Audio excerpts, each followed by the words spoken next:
الحمد لله نحمده ونستعينه ونستغفره ونؤمن به ونتوكل عليه ونعوذ بالله من شرور أنفسنا ومن سيئات أعمالنا من يهده الله فلا مضل له ومن يضلل فلا هادي له وأشهد أن لا إله إلا الله وحده لا شريك له وأشهد أن محمدا عبده ورسوله أما بعد فإن خير الحديث كتاب الله وخير الهدي هدي محمد صلى الله عليه وسلم وشر الأمور محدثاتها وكل محدثة بدعة وكل بدعة ضلالة وكل ضلالة في النار أعوذ بالله من الشيطان الرجيم بسم الله الرحمن الرحيم ليس لك من الأمر شيء أو يتوب عليهم أو يعذبهم فإنهم ظالمون وقال تعالى بعد آيات قد خلت من قبلكم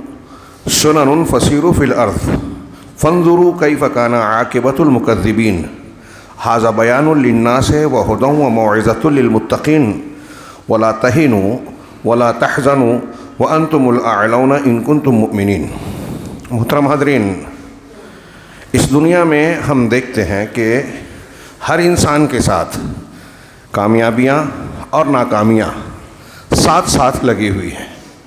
انفرادی زندگی ہو یا اجتماعی زندگی میں نشیب و فراز ایک قانون قدرت کی طرح ہمیں دکھائی دیتا ہے کہ کوئی کسی بھی درجے کا انسان ہو یا پھر مومن ہو کافر ہو، اس کی زندگی میں خوشحالی بھی ہے اور تنگی بھی ہے، خوشیاں بھی ہیں، غم بھی ہیں، کامیابیاں بھی ہیں، ناکامیاں بھی ہیں. اور ہم اور آپ اس کی حکمت جانتے ہیں کہ اللہ رب العالمین اس دنیاوی زندگی کے اس نظام کو مقرر کر کے ہر شخص کو آزما رہا ہے، امتحان لے رہا ہے. اہل ایمان کے لیے یہ چیز اور زیادہ اہم ہو جاتی ہے. بطور خاص جب ہم بحیثیت مومن اللہ رب العالمین کے وعدوں کو اور اس کے مختلف نتائج اعمال کی بات کو سنتے ہیں، پڑھتے ہیں، اس کے کلام میں جناب محمد رسول اللہ صلی اللہ علیہ وسلم کے فرمان میں کہ اگر آپ ایمان لاتے ہیں، عمل صالح کرتے ہیں تو دنیا میں یہ کامیابی، یہ نتیجہ تقوی اور پرہیزگاری ہوتی ہے، تو آپ کو اللہ رب العالمین کی رحمت، حفاظت، نصرت اور بہت اجر و ثواب ملیں گے آخرت میں بھی.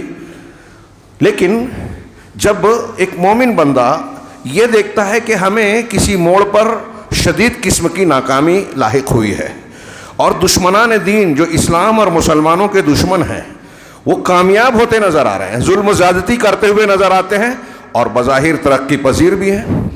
آج کے موجودہ ماحول میں یہ چیز بہت زیادہ محسوس کی جاتی ہے. یہود غاصب لمبے عرصے سے فلسطین کی سرزمین پر غاصبانہ قبضہ کیے ہوئے ہیں اور گزشتہ 3 مہینے سے زیادہ وہاں قتل و غارت گری کا ایک ظلم و زیادتی کا ڈھول ہے اور عالمی میڈیا میں یہ تاثر دیتا ہے کہ ہم اپنے ایسے لوگ نشانہ بنا رہے ہیں جو ہماری وجود کے لیے خطرہ ہیں، جبکہ جن کو نشانہ بنایا جا رہا ہے وہ معصوم شہری ہیں، بچے ہیں، عورتیں ہیں، بوڑھے ہیں. ان کے پاس ہتھیار بھی نہیں ہیں اور بہت سارے اسباب، سارے منصوبے ان کے اپنے چھپے ہوئے اور ظاہر مقاصد کے تحت انجام پا رہے ہیں. ایک مسلمان بندہ بار بار یہ خبریں سنتا ہے، دیکھتا ہے کہ یہ مظلوم لوگ جو ہیں بے یار و مددگار نظر آ رہے ہیں. دنیا انسانیت تمدن کا حوالہ دیتی ہے لیکن کچھ کر نہیں پاتی، کرتی نہیں ہے. اور پھر سارے عالم اسلام میں چیخ و پکار مچایا جا رہا ہے، دعائیں کی جا رہی ہیں، بظاہر ہمیں نتیجہ نظر نہیں آتا. ایسے حالات میں کچھ مسلمانوں کو شکوہ شکایات پیدا ہوتی ہے اور آپس میں اپنوں سے نہیں، اللہ رب العالمین کے تعلق سے بھی شک و شبہات پیدا ہوتے ہیں کہ اللہ کی مدد نہیں آتی. یہ وعدے کیسے ہیں؟ ہم تو ایمان والے ہیں، وہ تو ظالم ہیں، کافر ہیں. اس قسم کی بات کچھ لوگ زبان پہ لاتے ہیں، کچھ دل میں سوچتے ہیں. ایسے ہی معاملہ میں نے فلسطین کا دیا.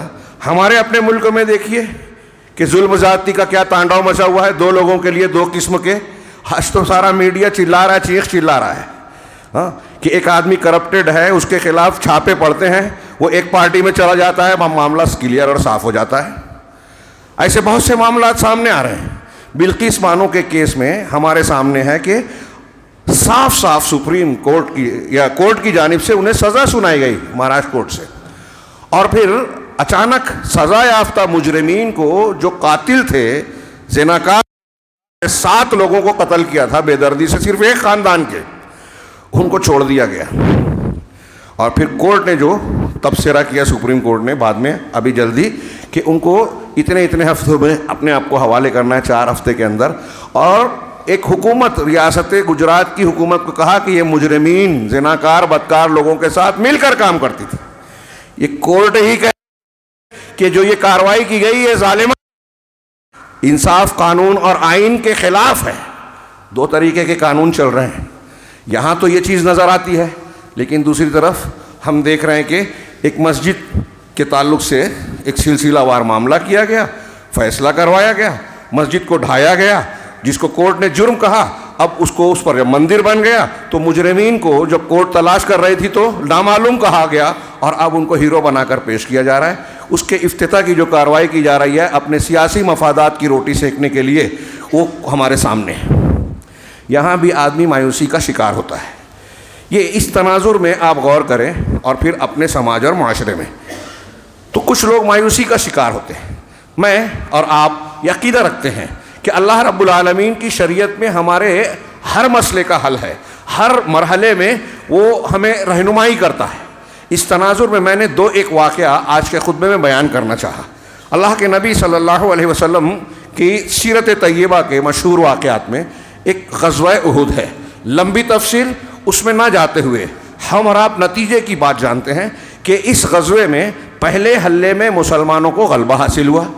مشرکین کا معاملہ منتشر کمزور پڑ گیا، بکھر گئے، اور دیکھتے ہی دیکھتے انہوں نے میدان چھوڑ دیا. 2-2.5 گھنٹے کے اندر جب حملے جنگ کی شروعات ہوئی انہوں نے میدان چھوڑ دیا. سورہ آل عمران کی کئی رکوع آپ کو اس سلسلے میں مل جائے گی. استحسون والی آیت سے پڑھیے کہ تم انہیں قتل کر رہے تھے، لیکن حتی اذا فشلتم وتنازعتم فی الامر، اسی آیت میں آگے ہے، وعصیتم من بعد ما اراکم ما تحبون، کہ یہاں تک کہ جب تم کم ہمت پڑ گئے اور تم آپس میں جھگڑ پڑے اور تم نے نافرمانی، اس کے بعد جو ہم نے وہ چیز تمہیں دکھائی جو تم چاہتے تھے، تم کو پسند تھی. واقعہ آپ جانتے ہیں کہ اللہ کے نبی صلی اللہ علیہ وسلم نے 50 تیر اندازوں کو پچھلی سائیڈ میں جہاں مورچہ تھا مسلمانوں کا، اس سے داہنی جانب پیچھے کی طرف گھاٹی پر 50 تیر اندازوں کو حضرت جبیر رضی اللہ تعالیٰ عنہ کی قیادت میں مقرر کیا تھا، اور انہیں تلقین کی تھی کہ کچھ بھی ہو جائے، نتیجہ کیسا بھی ہو، آپ یہاں سے نہ ہٹنا، اور پیچھے سے اگر مشرکین حملہ کرتے ہیں تو انہیں کھدیڑ دینا، روکنا. لیکن جب مشرکین نے میدان چھوڑ دیا، ان میں اختلاف ہوا، اور لوگوں نے کہا اللہ کے رسول صلی اللہ علیہ وسلم کا جو مقصد تھا وہ پورا ہو گیا. اب جب مشرکین ہے ہی نہیں میدان میں، سامنے مال غنیمت بٹورا جا رہا ہے، تو ہم بھی اس میں شریک ہوتے ہیں. امیر نے روکا، لوگوں نے منع کیا، لیکن نتیجے میں بالآخر 40 لوگوں نے مورچہ چھوڑ دیا، گھاٹی چھوڑ دی، 10 لوگ باقی بچے. اسی کا فائدہ اٹھا کر مشرکین نے پیچھے سے حملہ کیا. ان کی اس دستے کی قیادت اس وقت خالد ابن ولید کر رہے تھے، جو بعد میں ماشاءاللہ ایک زبردست اسلام والے سپہ سالار بنے. تو بہرحال وہ اس حملے کے بعد جنگ کا نقشہ بدل گیا. نبی کریم صلی اللہ علیہ وسلم مشرکین کے بیچ گھر گئے. آپ کے پاس صرف 9 صحابہ، 7 انصاری، 7 شہید ہو گئے ایک کے بعد ایک. 2 صحابی تھے وہ بھی زخمی ہوئے. آپ خود گڑھے میں گر گئے، آپ کے گھٹنے میں چوٹ آ گئی. آپ کو کئی لوگوں نے الگ الگ حملہ کیا. ابن قمعہ اور عتبہ بن ابی وقاص، ان لوگوں نے، کسی نے آپ کو دانت پر حملہ کیا، دانت شہید ہو گئے آپ کے. خود کی کڑیاں آپ کے رخسار مبارک میں جو ہے گڑ گئیں، چہرہ خون آلود ہو گیا. اور پھر اتنا ہی نہیں، اللہ کے نبی جناب محمد رسول اللہ صلی اللہ علیہ وسلم کے ساتھ یہ جو کچھ ہو رہا ہے، اس کے بعد میدان جنگ میں جو نقشہ بدلا، 70 صحابہ کرام، غزوہ بدر میں جو فتح ملی تھی اس میں 70 مشرکین مارے گئے تھے، اس کے بدلے میں یہ 70 صحابہ کرام سمجھ لیجئے کہ دیکھیے وہی تعداد شہید ہو گئے. 70 صحابہ کرام شہید ہو گئے. اس کے بعد اللہ کے نبی صلی اللہ علیہ وسلم کے قتل کر دیے جانے، شہید ہو جانے کی ایک افواہ بھی پھیلی حضرت مصعب بن عمیر رضی اللہ تعالیٰ عنہ کی شہادت پر، کیونکہ آپ کے اندر اللہ کے رسول صلی اللہ علیہ وسلم کی کچھ مشابہت تھی. شیطان نے چیخ ماری اور قتل کا یہ پورا نقشہ بدل گیا. مسلمانوں میں بہت سے لوگ بددلی کا شکار ہوئے، کچھ جو میدان جنگ سے ہٹ آئے. بعد میں کچھ لوگوں نے حوصلہ دیا یہ تفصیلات آپ سیرت کی کتابوں میں پڑھیے، میں صرف مقصد اور نتیجہ بیان کرنا چاہ رہا ہوں۔ اللہ کے نبی صلی اللہ علیہ وسلم جب زخمی ہو گئے تو اس وقت آپ کی زبان مبارک سے کچھ کلمات نکلے بددعائیہ، نا امیدی کے۔ کیفا، حضرت انس کی روایت ہے، بخاری مسلم میں امام بخاری نے تعلیقاً ذکر کیا، مسند احمد وغیرہ میں بھی کچھ تفصیل سے۔ آپ نے کہا کیف یفلح قوم شجوا نبیہم، وہ قوم کیسے فلاح پا سکتی ہے، کامیاب ہو سکتی ہے، جنہوں نے اپنے نبی کو زخمی کر دیا، روایتوں میں ہے، اور اب ان کے چہرے کو خون آلود کر دیا، صحیح مسلم میں۔ گویا آپ نے نا امیدی کا اظہار کیا، اور اس بدلے حالات کے سلسلے میں آپ کی یہ کیفیت طاری ہوئی، غم و اندوہ کی۔ 70 صحابہ شہید، پھر جنگ کا نقشہ بدل گیا۔ قرآن میں آپ پڑھیں گے تو اللہ تبارک و تعالیٰ نے اس ناکامی سے متعلق کئی تبصرے کیے ہیں۔ مثال کے طور پہ یہ ایک آیت ہے جو میں نے پڑھی تھی، جو پڑھی تھی اس سے ہٹ کر، اِن یمسسکم قرح فقد مس القوم قرح مثلہ، اگر تم کو زخم لاحق ہوا ہے تو قوم کو جو تمہارے دشمن ہیں اس سے پہلے ان کو بھی زخم لگ چکے ہیں، بدر میں ان کے بھی لوگ قتل کیے جا چکے ہیں۔ وَتِلْكَ الْأَيَّامُ نُدَاوِلُهَا بَيْنَ النَّاسِ، اور یہ دن ایام جو ہیں اس کو ہم لوگوں میں الٹ پھیر کرتے ہیں، کبھی اس کے پلڑے میں کبھی اس کے پلڑے میں، کبھی یہ کامیاب کبھی وہ کامیاب۔ یہ دنیا کا قانون ہے، قانون قدرت ہے، اور اس میں اللہ کی حکمتیں ہیں۔ کیوں ہیں؟ اس میں ایک حکمت یہاں بتائی، وَلِيَعْلَمَ اللَّهُ الَّذِينَ آمَنُوا وَيَتَّخِذَ مِنكُمْ شُهَدَاءَ، اور اس لیے بھی یہ سب کچھ ہوا کہ جو ایمان والے ہیں اللہ انہیں اچھی طرح بے نقاب کر دے، انہیں وہ ظاہر کر دے کہ یہ پکے ایمان والے ہیں۔ جان جائے، اللہ تو جانتا ہے، مطلب ثبوت ہو جائے، واضح پکے ایمان والا کون ہے، اور تم میں سے اللہ گواہ بنا لے کہ کون کیا ہے، یہ گواہی بن جائے۔ واللہ لا يحب الظالمین، اللہ ظالموں کو پسند نہیں کرتا۔ انہی سلسلے کی آیتوں میں اللہ نے کہا وما اصابکم یوم التقى الجمعان فباذن اللہ، جب دو گروہوں کی مٹ بھیڑ ہوئی غزوہ احد میں تو جو تکلیف مصیبت تم کو لاحق ہوئی وہ اللہ کے حکم سے ہوئی۔ آج بھی مسلمانوں کو جو دکھ پریشانی مصیبت آ رہی ہے اللہ کی حکم اور اجازت سے آ رہی ہے۔ وَلِيَعْلَمَ الْمُؤْمِنِينَ، کیوں؟ اللہ کے حکم سے، تاکہ اللہ مومنوں کو جان لے، واضح کر دے۔ وَلِيَعْلَمَ اور منافقین کو الگ کر دے۔ ان آیتوں میں آپ پڑھیں گے کئی حکمتیں بیان کی گئی ہے کہ پکے ایمان والوں کو اللہ خالص کر دے، الگ کر دے ان لوگوں کے مقابلے میں جو منافقت والے ہیں۔ مصیبت کے وقت سچا پکا کون ہے وہ ظاہر ہوتا ہے۔ اسی طرح اللہ تبارک و تعالیٰ نے یہ بھی حکمت بتائی کہ مسلمانوں کو ابتلا اور آزمائش کے ذریعے سے ان کے اندر ہمت پختہ کریں۔ یہ مصیبتیں انسان کو ترقی دلاتی ہیں، زندگی کی حقیقت بتاتی ہیں۔ اگر انسان کی زندگی میں دکھ، صدمہ، پریشانی نہ ہو تو وہ گھمنڈ، تکبر، غفلت کا شکار ہو کر مر جائے گا۔ اللہ رب العالمین کو بہت سے لوگ یاد ہی نہیں کریں گے۔ تو زندگی کے نشیب و فراز میں ایسے بہت سارے اسباق ہیں، اور سب سے اعلیٰ سبق یہ جو میں نبی کریم صلی اللہ علیہ وسلم نے جو جملہ کہا، بخاری کی روایت پیش کر رہا ہوں، انہوں نے کہا کہ کیف یفلح قوم شجوا نبیہم، اس پر اللہ نے آیت نازل کی جو انہی آیتوں سے پہلے سورہ آل عمران کی آیت نمبر 128 ہے، دیکھ لیجئے۔ توحید کی بھی بڑی شاندار دلیل ہے، رونگٹے کھڑے ہو جائیں ایک ایمان والے کے۔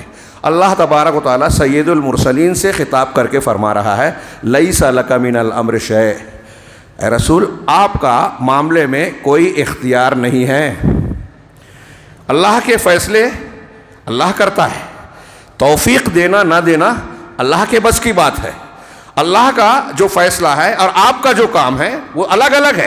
آپ اپنا کیا ہے، یہ فیصلہ ایمان ملے گا نہیں ملے گا، توفیق ملے گی نہیں ملے گی۔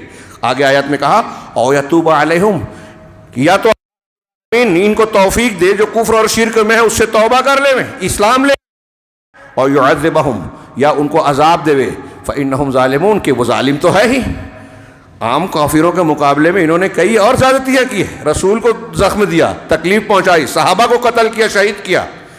تو اگر چاہے اللہ ان کو زخمی۔ اب غور کیجئے اس آیت پہ، بخاری ہی کی دوسری روایت میں ابن عمر رضی اللہ عنہ کہتے ہیں کہ میں نے دیکھا فجر کی نماز کے بعد آپ سر اٹھانے کے بعد قنوت نازلہ پڑھ رہے ہیں، تقریباً کیا نام 25 دن پڑھی، مہینہ بھر پڑھی، یہ عزل اور قارہ کے واقعے میں۔ اس واقعے کے بعد آپ نے نام لے کر بھی دعا کی، بد دعا کی کہ اے اللہ تو فلاں فلاں پر لعنت بھیج۔ اس میں اللہ کے نبی صلی اللہ علیہ وسلم نے صفوان ابن امیہ، حارث ابن ہشام جو ابو جہل کے بھائی تھے، اور عمرو بن سہیل ابن عمرو، ان 3 لوگوں کا نام لے کر کہا بد دعا کی. بعد میں قرآن نازل ہوا تو آپ نے اس کو چھوڑ دیا. یہاں غور کیجیے. اچھا 3 لوگوں کا جو نام لیا، یہ تینوں کے تینوں بعد میں مسلمان ہوئے، پکے مسلمان ہوئے. غزوہ احد میں پیچھے سے حملہ کرنے والے حضرت خالد بن ولید، سردار لشکر حضرت ابو سفیان، اور ان میں موجود اکرمہ بن ابو جہل، اور ایسے کئی لوگ ہیں جو بعد میں مسلمان ہوئے اور پکے سچے اچھے دین کے لیے سب کچھ نچھاور بے مثال. یہاں کئی سبق ملا. اللہ تبارک و تعالیٰ نے رسول اللہ صلی اللہ علیہ وسلم سے جو خطاب کیا، لیس لک من الامر شیء، اس سے اہل علم نے توحید کی دلیل دی ہے. علامہ نووی، شیخ محمد الوہاب اور دوسرے بہت سارے لوگوں نے الگ الگ ڈھنگ سے استدلال کیا کہ اس آیت سے یہ بتا رہا ہے اللہ تبارک و تعالیٰ کہ نبی صلی اللہ علیہ وسلم کے اختیارات اللہ کے اختیارات میں شامل نہیں ہیں. لوگ جان جائیں کہ آپ بھی اور صحابہ کرام بھی دوسرے انسانوں کی طرح انسان ہیں، بشر ہیں. تبھی تو زخم آئے. علامہ نووی کہتے ہیں کہ رسول اللہ صلی اللہ علیہ وسلم کو جو زخم لگے، بیماریاں آئی، یہ اس بات کی دلیل ہے کہ آپ انسان ہیں، بشر ہیں. اس کو دوسرے لفظوں میں کہیے، یہ توحید کی دلیل ہے. نبی کریم صلی اللہ علیہ وسلم کے سر میں درد ہوا، یہ توحید کی دلیل ہے. بخار آیا، توحید کی دلیل ہے. اور غزوہ احد میں آپ زخمی ہو گئے، دشمنوں کے جو ہے کہ ضرب آپ پر لگی، خون آلود ہو گئے، یہ اس بات کی دلیل ہے کہ آپ کے اندر اللہ کی خصوصیات نہیں ہیں. وہ طاقت، قوت اور اللہ کی خوبیاں اللہ کی خصوصیات ہیں. اللہ کے رسول میں اگر ہوتی تو آپ کو زخم نہیں لگا پاتے مشرکین. آپ بد دعا نہیں کرتے، اور آپ نے جن لوگوں کا نام لے کر بد دعا کی اس سے روکا، یہ اختیار نہیں ہے. تھوڑی دیر کے لیے سوچئے کہ سید المرسلین، خاتم النبیین، شفیع المذنبین یوم القیامہ جناب محمد رسول اللہ صلی اللہ علیہ وسلم آپ سے کہا حق نہیں ہے، تو آپ کے مقابل کوئی اور ہو سکتا ہے؟ کوئی اور نبی، کوئی پیر، کوئی ولی، جن کے بارے میں ہمارے یہاں لوگ عقیدہ لگا کر بیٹھے ہیں کہ غوث کو پکار لیں گے، فلاں کچھ کی مزار پہ چلے جائیں گے، فلاں سے یہ چیز مانگ لیں گے تو ہماری کو اولاد مل جائے گی، مشکل آسان ہو جائے گی، ہمارے مسائل حل ہو جائیں گے، مرادیں پوری ہو جائے گی. کتنی صاف تعلیم ہے قرآن کی، لیکن اپنے آپ کو مسلمان کہلانے والے، کتنی تعجب کی بات ہے، کتنی حیرت کی بات ہے کہ وہ بھی قرآن حدیث پڑھتے ہیں، قرآن حدیث کو ماننے کا دعویٰ کرتے ہیں، رسول اللہ صلی اللہ علیہ وسلم کی سیرت طیبہ پڑھتے ہیں اور آپ سے محبت کا دعویٰ. اور اگر آپ کی توحید کے بارے میں ہم بیان کریں تو وہ ناراض ہو جاتے ہیں. اور قرآن کی اس کھلی کھلی تعلیم کو مانتے نہیں ہیں. نبی صلی اللہ علیہ وسلم کو آپ کے مقام سے بڑھا دینا. بے شک آپ کے اگر کوئی گستاخی کرے گا تو مسلمان نہیں رہ جائے گا، لیکن آپ کو اللہ سے کوئی مسلم ملا دے وہ بھی مسلمان نہیں رہ جائے گا. اور جتنے لوگ اللہ کے نبی جناب محمد رسول اللہ صلی اللہ علیہ وسلم کو آپ کے حد سے مقام سے بڑھا کر مختار کل اور نور مجسم، عالم الغیب کہتے ہیں، وہ شرک اکبر کرتے ہیں. ان کا لا الہ الا اللہ سلامت نہیں ہے. منبر رسول سے کہہ رہا ہوں، اللہ کہہ رہا ہے قرآن میں، اس آیت کو مانتے ہیں کہ نہیں؟ اور یہی نہیں، اللہ کے رسول صلی اللہ علیہ وسلم سے کہا گیا انک لا تہدی من احببت، آپ جس کو پسند کرتے ہیں آپ انہیں ہدایت نہیں دے سکتے، ولکن اللہ یہدی من یشاء. اللہ وقت نہیں ہے، ایسی اور بھی دسیوں آیتیں پیش کی جا سکتی ہیں. نبی صلی اللہ علیہ وسلم جسے چاہے ہدایت نہیں دے سکتے، اور آپ کہتے ہیں کہ مختار کل ہیں، جو چاہے کر سکتے ہیں. اور قرآن کہہ رہا ہے کہ آپ جسے چاہے ہدایت نہیں دے سکتے. ابو طالب اپنے سگے چچا کو کلمہ پڑھانے کی پوری کوشش کرتے رہے، نہیں پڑھا، کفر پر مرے. مغفرت کی دعا کرنا چاہتے، استغفار نہیں کر سکتے. نبی قرآن پڑھیے. مشرکین کے لیے دنیا میں دعا نہیں کر سکتے، مر گئے تو آخرت میں سفارش ہوگی؟ سوال ہی پیدا نہیں ہوتا. تو اللہ تعالیٰ نے کہا کہ یہ آپ کا کام نہیں ہے اللہ کے رسول، یہ اللہ کا کام ہے کہ یا تو ان کی توبہ قبول کرے یا انہیں عذاب دے، اس لیے کہ وہ ظالم ہے. یہ واقعہ ذہن میں رکھیے. احد کی ایک طریقے سے شکست نہیں ہوئی، لیکن مسلمانوں کو ناکامی ہوئی، دکھ پہنچا، صدمہ پہنچا. رسول اللہ صلی اللہ علیہ وسلم کا زخمی ہونا، 70 صحابہ کرام کا شہید ہونا، فتح کا نقشہ بدل جانا. شکست ہم نہیں کہتے، شکست جیسی کیفیت تھی لیکن مکمل شکست نہیں تھی. اس کی تفصیل کسی اور موقع پر اور ہم بیان کرتے رہتے ہیں. اسی واقعے کے بعد میں چند دنوں کے بعد، یہ 3 ہجری شوال میں ہوا اور صفر 4 ہجری میں، ایک ہی مہینے میں 2 بڑے المناک واقعے ہوئے اسلامی تاریخ میں، سیرت طیبہ میں آپ دیکھیں گے. پہلا واقعہ رجی کا ہے. یہ رجی ایک چشمہ ہے، پانی کا چشمہ. جدہ اور رابغ یہ مقام ہے، اس کے بیچ کی زمین میں ایک چشمہ تھا. ہاں، واقعہ یہ ہوا کہ یہ عزل اور قارہ یہ دو قبیلے ہیں. اس کے کچھ افراد رسول اللہ صلی اللہ علیہ وسلم کی خدمت میں حاضر ہوئے اور کہا کہ ہمارے علاقے میں اسلام کا چرچا ہے، مسلمان لوگ اسلام اور مسلمانوں کے تعلق سے بات چیت کرتے ہیں، آپ ایسا کیجئے کہ ہمارے ساتھ کچھ دعات کو بھیج دیجئے، وہ ہم کو دین سکھائیں گے، اسلام پڑھائیں گے. یہاں تفصیل کا موقع نہیں ہے. چنانچہ ابن اسحاق کہتے ہیں کہ آپ نے 6 لوگوں کو اور بخاری کی حدیث ہے کہ 10 لوگوں کو آپ نے روانہ کیا. علماء صحابہ، اللہ کے رسول دعوت و تبلیغ کے لیے ہر کسی کو نہیں بھیجتے تھے. جو اہل علم ممتاز ہوتے تھے منتخب کرتے تھے. یہ ایک الگ موضوع ہے کہ نبی صلی اللہ علیہ وسلم نے جن کاموں کے لیے انتخاب کیا وہ اپنے کام میں بہت اعلیٰ تھے. تو 10 لوگوں کو بخاری کی روایت کے مطابق، اور بخاری کی روایت کے مطابق ان کا امیر حضرت عاصم بن ثابت رضی اللہ تعالیٰ عنہ کو بنایا. عاصم بن عمر بن خطاب کے نانا. اور حضرت ابن اسحاق کی روایت کے مطابق مرثد ابن ابی مرثد غنوی رضی اللہ تعالیٰ عنہ کو امیر بنایا. بہرحال یہ لشکر آگے پہنچا اور یہ جو مقام راغب کے پاس جب پہنچا، جدہ اور رابغ کے پاس، تو یہ قبیلہ قارہ اور عزل جو لے کے گئے تھے، انہوں نے بنو لحیان کی ایک شاخ کو ان کے پیچھے لگا دیا قبیلے کو. 100 تیر انداز ان کے تعاقب میں آئے اور پھر ایک ٹیلے کے پاس گھیر لیا. صحابہ کرام ٹیلے پہ چڑھ گئے اور یہ 100 تیر انداز نیچے. انہوں نے کہا اپنے آپ کو اگر ہمارے حوالے کر دو تو ہم آپ کو قتل نہیں کریں گے. حضرت عاصم رضی اللہ تعالیٰ عنہ نے انکار کیا اور یہ دعا بھی کی کہ اے اللہ مجھے کوئی مشرک ہاتھ نہ لگائے اور میں کسی مشرک کو ہاتھ نہ لگاؤں. اس کے بعد مقابلہ ہوا، لیکن چاروں طرف سے کھلے میں گھرے ہوئے تھے. تیروں سے چھلنی ہو کر 7 صحابہ کرام شہید ہو گئے، 3 بچے. پھر انہوں نے مشرکین نے پیشکش کی کہ اب بھی تم ہم کو اپنے آپ کو ہمارے حوالے کر دو. وہ نیچے اترے. نیچے اترتے ہی انہوں نے بدعہدی کی اور کمان کی تانت سے ان صحابہ کرام کو باندھ دیا. اب ان میں سے ایک نے کہا کہ یہ پہلی بدعہدی ہے اور جانے سے انکار کیا. بندھے ہوئے ہیں، مقابلہ نہیں کر سکتے. اب کہا میں آپ کے ساتھ نہیں جاؤں گا، تم بدعہدی کر رہے ہو. اور یہ لوگ گھسیٹ کے لے جانا چاہے، لیکن بالآخر جب وہ نہیں گئے تو ان کو بھی شہید کر دیا. 2 صحابی بچے، ایک حضرت خبیب، ایک زید ابن دفنہ. ان لوگوں نے مکہ کے 2 امیر لوگوں سے بیچ دیا جو بدر میں ان سے اپنا بدلہ لینا چاہتے تھے. ایک عقبہ بن حارث اپنے باپ حارث کے قاتل حضرت خبیب کو زید کو مارنا چاہتا تھا، اور خبیب کو صفوان بن امیہ نے خریدا اور قتل کرنا چاہا. یا الٹا میں نے کہہ دیا کہ عقبہ کے حارث کے قاتل غالباً عاصم تھے. سیرت کی کتابوں میں ملے گا. حضرت خبیب کو مکہ والوں نے لے جا کے قید کیا. کئی دنوں تک بخاری میں ان کا واقعہ ہے. کہ قید میں ان کے پاس انگور دیکھے گئے، پھل دیکھے گئے. پورے مکہ میں اور آس پاس میں کہیں اس وقت انگور پایا نہیں جاتا تھا. قید میں ان کے پاس انگور دیکھا گیا. یہ اللہ کی طرف سے رزق تھا. یہ ہم کو تسلی کا سامان ہے. اگر ہم اللہ واسطے کام کرتے ہیں تو اللہ رب العالمین بغیر کسی وسیلے کے بھی ہماری مدد کرنے پر قادر ہے.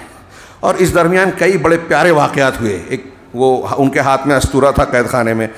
قیدی کے گھر کا ایک بچہ ان کے ہاتھ میں آ گیا. لوگ ڈر گئے کہ اب یہ مار دیں گے. انہوں نے دیکھا تو مسکرا کے کہا کہ میں اسلام والا ہوں. کسی بے گناہ کو نہیں مارتا. ہمارے یہاں بم دھماکہ اور یہ اسلام کی تعلیم نہیں ہے. جس کے قیدی ہیں، جو دشمن ہیں، جو مارنے والے، کا بچہ ہاتھ میں آ گیا، انہوں نے کچھ نہیں کیا اور ہاتھ میں ہتھیار بھی تھا. غور کیجئے یہ اسلامی تعلیمات کا کیا اثر تھا. صحابہ کس معیار کے تھے. آج ہم اور آپ کہاں کھڑے ہیں. بہرحال انہیں پھر کچھ دنوں کے بعد مکہ کی حدود کے باہر تنعیم، جہاں سے آج چھوٹا عمرہ کرتے ہیں ہمارے کچھ بھائی، وہ چھوٹے عمرے کے نام پہ، جو ہر ایک کے لیے درست نہیں ہے. بہرحال وہاں لے جا کر انہیں سولی دینا چاہیے. سولی پر چڑھانے لگے تو انہوں نے موقع مانگا کہ مجھے تھوڑا سا وقت دو، میں 2 رکعت نماز پڑھنا چاہتا ہوں. 2 رکعت نماز پڑھی. صحیح بخاری میں ہے کہ قتل سے پہلے، شہادت سے پہلے نماز پڑھنے کی سنت سب سے پہلے حضرت خبیب نے شروع کی. 2 رکعت نماز پڑھی اور تھوڑی ہلکی پڑھی. سلام پھیر کر کہا کہ اگر مجھے اس بات کا ڈر نہیں ہوتا کہ تم لوگ یہ سمجھو گے کہ میں ڈر کے مارے لمبی نماز پڑھ رہا ہوں، وقت ضائع کر رہا ہوں، تو میں لمبی نماز پڑھتا. لیکن تمہارا یہ خیال نہ ہو، اس لیے میں نے ہلکی پڑھی. 2 رکعت نماز پڑھی اور اس کے بعد جو ہے کچھ اشعار کہے. بڑے پیارے اشعار، ایمان میں قربانی کے جذبے سے ڈوبے ہوئے. اسی میں ایک شعر جو بڑا مشہور ہے، وَلَسْتُ أُبَالِي حِينَ أُقْتَلُ مُسْلِمًا عَلَىٰ أَيِّ شِقٍّ كَانَ لِلَّهِ مَصْرَعِي أَوْ مَسْجَعِي، کہ مجھے اس بات کی کوئی پرواہ نہیں کہ جب مجھے مسلمان ہونے کی حالت میں قتل کیا جا رہا ہے کہ اللہ کے راستے میں مجھے کس طریقے سے پچھاڑا جا رہا ہے، گرایا جا رہا ہے، مجھے اس کی پرواہ نہیں ہے. قتل سے پہلے یہ اشعار پڑھ رہے ہیں، اور اس میں اللہ رب العالمین سے دعا بھی تھی کہ اے اللہ، انہوں نے میرے جسم کے ٹکڑے ٹکڑے کر دیے ہیں، لہٰذا تو مجھے اس تکلیف کے سلسلے میں صبر دے، یہ مجھے کفر پر ابھار رہے ہیں جو مجھے گوارا نہیں ہے. اس طرح کے الفاظ کے ساتھ انہوں نے اشعار پڑھے. اور اس کے بعد جب سولی کے لیے جانے لگے تو ابو سفیان نے کہا کہ کیا تم کو اس وقت یہ پسند آئے گا کہ تم اپنے اہل و عیال میں آرام سے رہتے اور محمد صلی اللہ علیہ وسلم کو تمہاری جگہ قتل کر دیا جائے؟ تو حضرت خبیب نے کہا کہ ہرگز نہیں، مجھے یہ بات کسی بھی شکل میں گوارا نہیں، بلکہ میں اپنے اہل و عیال میں خوش و خرم رہوں، اور اللہ کے اس کے بدلے میں کسی بھی جگہ پر جہاں اللہ کے رسول صلی اللہ علیہ وسلم تشریف فرما ہے اس جگہ مجھے یہ قطعی گوارا نہیں کہ آپ کو کانٹا چبھ جائے، یہ تکلیف بھی گوارا نہیں. میں کرتا ہوں جان کیا چیز ہے. اور پھر سولی پر چڑھ گئے حضرت خبیب. یہ آپ دیکھ رہے ہیں ناکامی. یہ واقعہ ہوا اسی مہینے میں. دوسرا واقعہ وقت نہیں ہے اس لیے بہت ہی اختصار کے ساتھ. بیر معونہ 4 ہجری صفر کا مہینے میں ہی بیر معونہ میں حضرت ایک شخص ہیں ابو برا عامر بن مالک، اللہ کے نبی صلی اللہ علیہ وسلم کے پاس آئے. آپ نے ان کو اسلام کی دعوت دی، انہوں نے قبول نہیں کیا، لیکن انکار بھی نہیں کیا، مخالفت بھی نہیں کیا، اور کہا کہ آپ ایسا کیجئے اللہ کے رسول کہ کچھ لوگوں کو میرے ساتھ نجد کے علاقے میں بھیج دیجئے، وہ دعوت دین کا کام کریں گے، اور کچھ ہمارے اندر شاید اسلام پھیلے، لوگ قبول کریں گے. تو آپ نے کہا کہ آپ کے علاقے میں اہل نجد قبائل کا مجھے خطرہ ہے کہ میرے صحابہ کو مار دیں گے. کہا میں پناہ لیتا ہوں.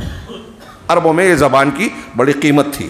آپ نے اس کی بنیاد پر 70 صحابہ کرام کو بھیجا، جس کا امیر دستہ جو ہے حضرت منذر کو بنایا. منذر بن عمرو بنو ساعدہ کے تھے، جن کو معتق للموت کہا جاتا تھا. بہرحال ان کو امیر بنا کے 70 صحابہ آپ دیکھیں، تفسیر میں ملے گا آپ کو، حدیثوں میں بخاری وغیرہ میں بھی، کہ یہ لوگ وہ تھے جو دنوں میں لکڑیاں کاٹتے تھے.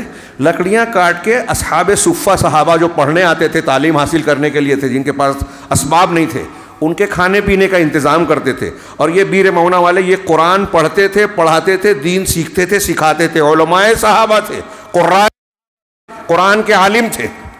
70 صحابہ یہ لوگ گئے، اور پھر ان کو ایک مقام معونہ کا ایک کیا نام ہے کنواں تھا. معونہ کا کنواں جو بنو سلیم اور بنو سلیم کے قبیلے کے آس پاس واقع تھا. چنانچہ جب یہ وہاں پہنچے، پڑاؤ ڈالا. حضرت حرام بن ملحان جو حضرت ام سلیم کے سگے بھائی تھے، ان کو عامر بن طفیل جو اس علاقے کا ایک سردار تھا اس کے پاس بھیجا اللہ کے رسول صلی اللہ علیہ وسلم کا خط دے کر. لیکن اس نے خط کو دیکھا بھی نہیں اور اپنے آدمیوں کو اشارہ کیا. حضرت حرام بن ملحان کو پیچھے سے ایک آدمی نے نیزہ مار دیا. پیچھے سے نیزہ مارا، نیزہ آر پار ہو گیا.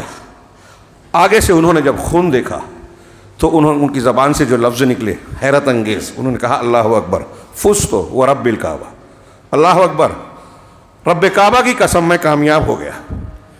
یہ شہادت سے پہلے حضرت حرام نے کہا، حضرت حرام بن ملحان ام سلیم کے بھائی، کہ رب کعبہ کی قسم میں کامیاب ہو گیا. پھر عامر بن طفیل نے اپنے قبیلے کے لوگوں سے کہا کہ چلو ان باقی صحابہ جو وہاں معونہ کے پاس ہیں ان کو گھیر کے مارا جائے. تو انہوں نے کہا کہ ابو برا عامر نے عہد پناہ دی ہے، ہم اس وجہ سے نہیں جا سکتے. پھر انہوں نے بنو سلیم یا بنی سلیم، ہاں ہو سکتا ہے فرق ہو، تو ان کے کچھ شاخیں تھی، عصیہ اور زکوان، رعیل، 3 قبیلوں کے لوگوں کو بلایا. یہ آئے اور صحابہ کرام کو گھیر لیا، ان پر حملہ کر دیا. اور دیکھتے ہی دیکھتے اس میں سے اکثر سارے صحابہ شہید ہو گئے. 2 صحابی اونٹ چرانے گئے تھے، ایک عمرو بن امیہ زمری اور ایک منذر، دوسرے منذر تھے جو امیر تھے وہ نہیں. ان لوگوں نے دیکھا کہ جہاں بس صحابہ ٹھہرے وہاں پرندے منڈلا رہے ہیں، تو یہ لپک کر گئے. حضرت منذر بھی لڑ کر شہید ہو گئے اور ان کو قیدی بنا لیا گیا. حضرت عمرو بن امیہ زمری کو ان کو قیدی بنا. مقتولین میں کعب ابن زید ایک صحابی ہیں، وہ زخمی تھے لیکن وہ زندہ بچ گئے. اب خندق تک زندہ رہے، ان کو لاشوں کے بیچ سے نکالا گیا. اور یہ ایک صحابی جو تھے یہ قیدی بنائے گئے، ان کو جب لے جایا گیا پوچھا گیا کہ آپ کس قبیلے سے، تو کہا مضر کے. تو عامر بن طفیل نے اپنی ماں کی طرف سے نظر مانی کہ ایک غلام آزاد کروں گا، ان کے بال کٹوا کر ان کو آزاد کر دیا. یہ مکہ کی خبر، مکہ تک اللہ کے رسول تک خبر لے گئے. درمیان میں ان کے ساتھ بھی واقعہ پیش ہوا، لیکن میں اس کو نہیں بیان کرتا. نبی کریم صلی اللہ علیہ وسلم کو اس کی خبر ملی اور انتہائی دکھ اور رنج ہوا. 70 صحابہ غزوہ احد میں مقابلے میں 70 صحابہ شہید ہوئے تھے، اور بیر معونہ میں دھوکے سے مقابلہ باقاعدہ نہیں تھا، یہ دھوکہ دیا گیا، 70 صحابہ شہید ہوئے. وہاں تو مقابلہ ہوا تھا، یہاں نہیں. تقریباً 70، اس میں سے 1-2 بچے. سوچئے تھوڑی دیر کے لیے کتنا بڑا. اور وہ علماء صحابہ ممتاز، دین کے سیکھنے والے علماء تھے. نبی کریم صلی اللہ علیہ وسلم کو اس کا بہت رنج ہوا، اور اس واقعے کے بعد ایک مہینے تک آپ نے فجر کی نماز میں رکوع کے بعد قنوت نازلہ پڑھی. ان قبیلوں کا نام لے کر، بعض شخصیتوں کا ذکر کر کے آپ نے ان پر بد دعائیں کی. غور کیجئے، وہ 2 صحابی کا میں نے واقعہ بیان کیا تھا، اس میں یہاں بد دعا پر سے یاد آیا حضرت عاصم نے دعا کی تھی پہلے والے واقعے میں رجی میں کہ مشرک کو نہ میں چھوؤں نہ کوئی مشرک مجھے چھوئے. مکہ والوں نے ان کی لاش کو یا ان کی جسم کے کسی حصے کو لانے کے لیے بھیجا.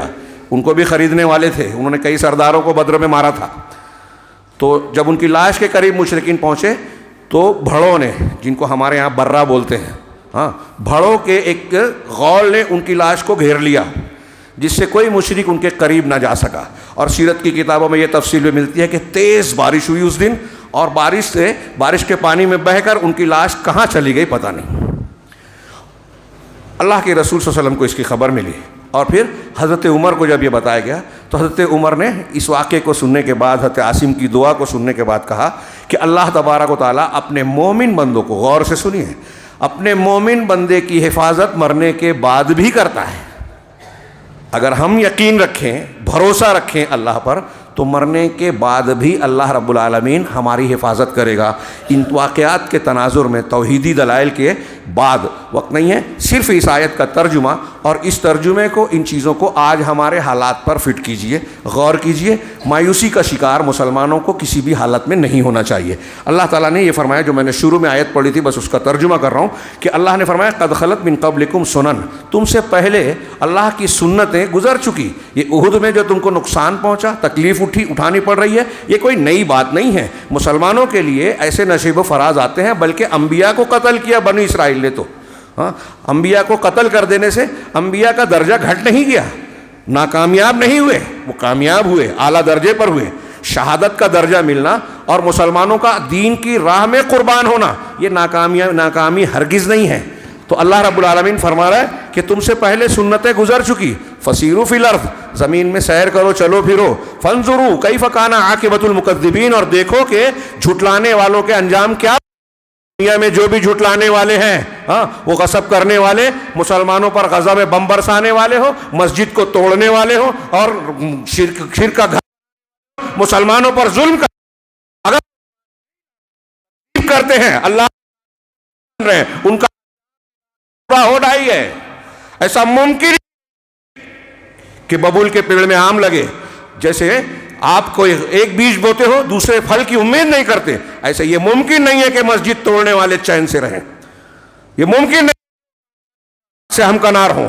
آج حکومت ہے، طاقت ہے، ایجنسیاں ہیں. فرعون تھا، نمرود تھے، تم سے پہلے کے لوگ گزر چکے، بڑے دیکھو مکذبین کا انجام کیا ہوا. اللہ کہہ رہا ہے ھذا بیان للناس، کے لیے بیان اور ہدایت للمتقین، اور متقیوں کے لیے نصیحت ہے، ہدایت ہے، قرآن بیان ہے ہمارے لیے. اس کے آئینے میں اپنے واقعات دیکھیے، اپنے آپ کو دیکھیے، ہم کہاں کھڑے ہیں، ہمارے ساتھ کیا ہو رہا ہے، اور کس حالت میں ہم کو کیا کرنا چاہیے، نتیجہ کیا ہوگا. آخری جملہ اللہ نے تسلی دی.